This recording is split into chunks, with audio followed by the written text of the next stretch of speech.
Hello students, आज हम पढ़ेंगे crystal field theory and it's important questions. ठीक है, क्रिस्टल फील्ड थ्योरी से बहुत ज़्यादा क्वेश्चंस आते हैं एग्ज़ाम में। ठीक है, क्रिस्टल फील्ड थ्योरी को पढ़ने से पहले आपको पता होना चाहिए वैलेंस बॉन्ड थ्योरी। ठीक है, आपके सिलेबस में क्या है, वैलेंस बॉन्ड थ्योरी की लिमिटेशंस हैं। वैलेंस बॉन्ड थ्योरी आपने बीएससी सेकेंड ईयर में पढ़ ली है। ठीक है, तो सबसे पहले मैं आपको बताती हूँ वैलेंस बॉन्ड थ्योरी की लिमिटेशंस। ठीक है, उसके बाद हम पढ़ेंगे। देखो भाई, सबसे पहले आता है limitations of valence bond theory. Limitations क्या हैं वैलेंस बॉन्ड थ्योरी की? जब हमारी वैलेंस बॉन्ड थ्योरी जो थी, वैलेंस बॉन्ड थ्योरी ने क्या किया कि जब किसी भी कॉम्प्लेक्स कंपाउंड, जैसे हमारे पास जो कॉम्प्लेक्स कंपाउंड होता है उसमें सेंट्रल मेटल होती है और लाइगेंड होते हैं, यही तो होता है कॉम्प्लेक्स कंपाउंड में। तो इन्होंने जो प्रेफरेंस दी, प्रेफरेंस किसको दी हुई है? सिर्फ और सिर्फ किसको दी इन्होंने प्रेफरेंस? सेंट्रल मेटल को। लाइगेंड को कोई भी प्रेफरेंस या कोई इसका रोल या कोई भी इसकी एक्सप्लेनेशन नहीं है। ठीक है, तो ये सबसे पहला ड्रॉबैक, सबसे पहली लिमिटेशंस तो यही है कि ये ज़्यादा प्रेफरेंस सेंट्रल मेटल को देते थे। ठीक है, दूसरी बात, जो हमारे लाइगेंड्स होते हैं, ठीक है, लाइगेंड हमारे कितने प्रकार के होंगे? ठीक है, लाइगेंड्स का क्या रोल है, किस तरीके के लाइगेंड्स कैसे हमें इलेक्ट्रॉन्स देंगे, तो लाइगेंड्स की नेचर को भी एक्सप्लेनेशन नहीं किया। ठीक है, कोई एक्सप्लेनेशन नहीं है लाइगेंड की भी। ठीक है, इसके बाद आता है दूसरा कि जो हमारे कॉम्प्लेक्स कंपाउंड होंगे, कॉम्प्लेक्स कंपाउंड किस प्रकार के स्पेक्ट्रा देंगे। ठीक है, कोई भी स्पेक्ट्रा के बारे में कोई एक्सप्लेनेशन नहीं थी कि किस कॉम्प्लेक्स का कैसा स्पेक्ट्रा आएगा।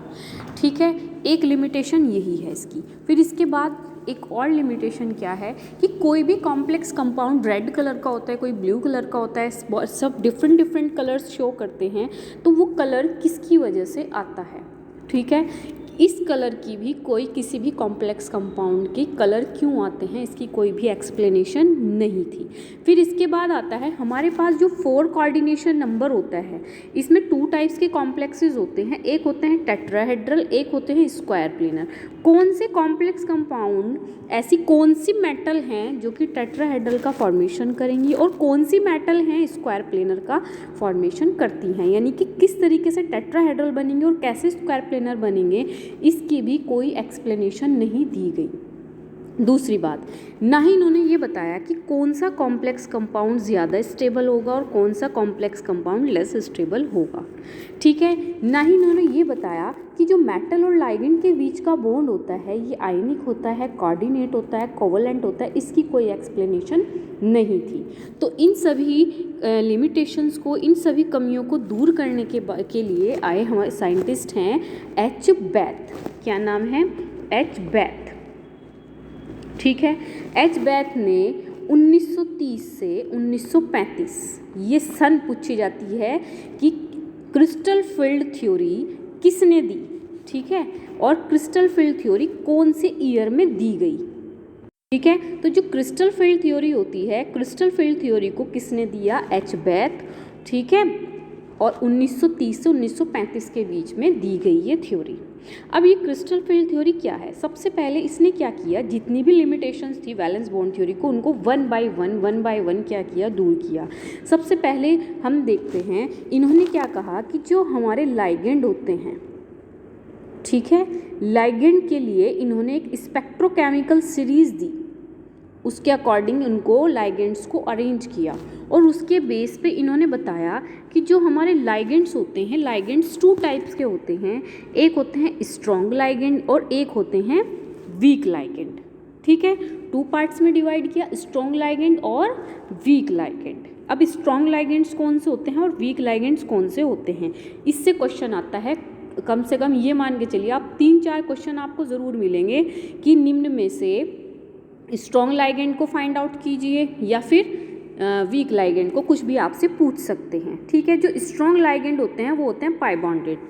ठीक, जिनके में पाई बॉन्ड होगा वो सब स्ट्रॉन्ग में आते हैं, और जितने हैलोजेंस हैं, ठीक है, जिनमें सिग्मा बॉन्ड होता है वो किस में आते हैं? वीक लाइगेंड में आते हैं। जैसे CnCO वगैरह सब क्या होते हैं? स्ट्रॉन्ग लाइगेंड्स हैं, और halogen, fluorine, chlorine, bromine, iodine, water, ammonia, ये सब किस में आते हैं? वीक लाइगेंड्स में आते हैं। ठीक है, तो जो हमारे स्ट्रॉन्ग लाइगेंड होते हैं ये क्या होते हैं? लो स्पिन होते हैं, ये लो स्पिन क्या है, हाई स्पिन क्या है, मैं आपको आगे बताऊंगी। और जो हमारे वीक लाइगेंड होते हैं ये क्या होते हैं, हाई स्पिन होते हैं। ठीक है, तो लाइगेंड की जो प्रॉब्लम थी उन्होंने सॉल्व आउट कर दी। फिर इसके बाद इन्होंने बताया कि जो कॉम्प्लेक्स कंपाउंड होते हैं वो जो कलर को शो करते हैं, जो कलर होता है, कलर वो किसकी वजह से होता है, कलर होता है डी ट्रांजिशन की वजह से। यानी कि जो डी ब्लॉक एलिमेंट्स हैं उनमें क्या होता है, डी ट्रांजिशन होता है, और डी ट्रांजिशन की वजह से ही कोई भी कॉम्प्लेक्स कंपाउंड कलर्ड होगा या कलरलेस होगा, रेड कलर होगा, डार्क कलर होगा, लाइट कलर होगा, ये डिपेंड करता है डी ट्रांजिशन पर। ठीक है, फिर इसके बाद इन्होंने फिर दूसरी प्रॉब्लम सॉल्व आउट की कि जो हमारे पास 4 कोऑर्डिनेशन नंबर होता है, 4 कोऑर्डिनेशन नंबर में हमारे पास 2 टाइप के कॉम्प्लेक्सेस होते हैं, एक होते हैं टेट्राहेड्रल, एक होते हैं हमारे पास स्क्वायर प्लेनर। टेट्राहेड्रल कौन होगा और स्क्वायर प्लेनर कौन होगा? जो हमारे पास स्क्वायर प्लेनर कॉम्प्लेक्स होते हैं वो होती है निकल फैमिली। ठीक है, निकल, प्लेडियम और प्लैटिनम, ठीक, और कॉपर, ये 4 एलिमेंट ऐसे हैं जो कि स्क्वायर प्लेनर कॉम्प्लेक्स कंपाउंड्स का फॉर्मेशन करते हैं। जहाँ भी आपको ये मेटल किसी कॉम्प्लेक्स में दिखाई दे और उसकी ज्योमेट्री को पूछ लिया जाए तो आपने आंख बंद करके स्क्वायर प्लेनर लगा देना है, और बाकी की जितनी भी ट्रांजिशन मेटल्स हैं वो टेट्राहेड्रल का फॉर्मेशन करती हैं। ठीक है, फिर इन्होंने बताया कि जो हमारे पास कॉम्प्लेक्स कंपाउंड होते हैं, ठीक है, जो कॉम्प्लेक्स कंपाउंड होते हैं वो 3 टाइप्स के होते हैं। फर्स्ट आता है हमारे पास ऑक्टाहेड्रल, टेट्राहेड्रल और स्क्वायर प्लेनर। ठीक है, कौन कौन से होते हैं, ऑक्टाहेड्रल, टेट्राहेड्रल और स्क्वायर प्लेनर। इसको अच्छे से आप सारे नोट्स बनाते चलिएगा। ठीक है, आपको बहुत हेल्प मिलेगी जब मैं आपके इसको क्वेश्चंस करवाऊंगी। ठीक है, इसके बाद आती है हमारे पास एक सबसे बड़ी क्या प्रॉब्लम थी, जो वैलेंस बॉन्ड थ्योरी थी। वैलेंस बॉन्ड थ्योरी ने डी ऑर्बिटल की स्प्लिटिंग के बारे में कुछ भी नहीं बताया, क्योंकि होता क्या है, जैसे जैसे हमारे डी ऑर्बिटल में इलेक्ट्रॉन्स फिल होना स्टार्ट होते हैं तो क्या होता है, डी ऑर्बिटल, देखो हमारे पास डी ऑर्बिटल कैसे होता है, आपको पता है उसमें 5 ऑर्बिटल्स होते हैं, 1 2 3 4 और 5, यही तो होते हैं। तो जो अगर हम इनकी नाम की बात करते हैं, क्या होता है, D X Y, D Y Z, D Z X, D X square Y square और डी जेड स्क्वायर, यही होते हैं। तो क्या होता है, जैसे जैसे इलेक्ट्रॉन्स को हम डी ऑर्बिटल में फिल करना शुरू करते हैं, जैसे ये डी ऑर्बिटल है, हमने इसमें इलेक्ट्रॉन्स को फिल करना स्टार्ट किया, तो जब जैसे जैसे इलेक्ट्रॉन इसमें फिल होते हैं, इलेक्ट्रॉन को इनके अंदर भरने के साथ साथ क्या होती है, इसकी एनर्जी बहुत ज़्यादा हो जाती है। ठीक, एनर्जी ज़्यादा हो जाएगी। ठीक है, जैसे ये एनर्जी लेवल है ये इंक्रीज़ हो रहा, ठीक है, और मैं दोबारा से बनाती हूँ, देखो ये एनर्जी लेवल इंक्रीज़ हो रहा है और ये है हमारा डी ऑर्बिटल। ठीक है, 5 ऑर्बिटल हैं, जैसे ही इनमें इलेक्ट्रॉन्स फिल होने शुरू होंगे इनकी थोड़ी सी एनर्जी ज़्यादा हो जाएगी। हम पहले बात कर रहे हैं किसकी, ऑक्टाहेड्रल की। ठीक, तो होता क्या है, जैसे जैसे इलेक्ट्रॉन फिल होते हैं और जैसे ही इलेक्ट्रॉन किस में जाएंगे, D X square Y square और डी जेड स्क्वायर ऑर्बिटल में जाते हैं, इसकी एनर्जी इतनी ज़्यादा होती है, इतनी हाई एनर्जी होती है कि जो हमारा डी ऑर्बिटल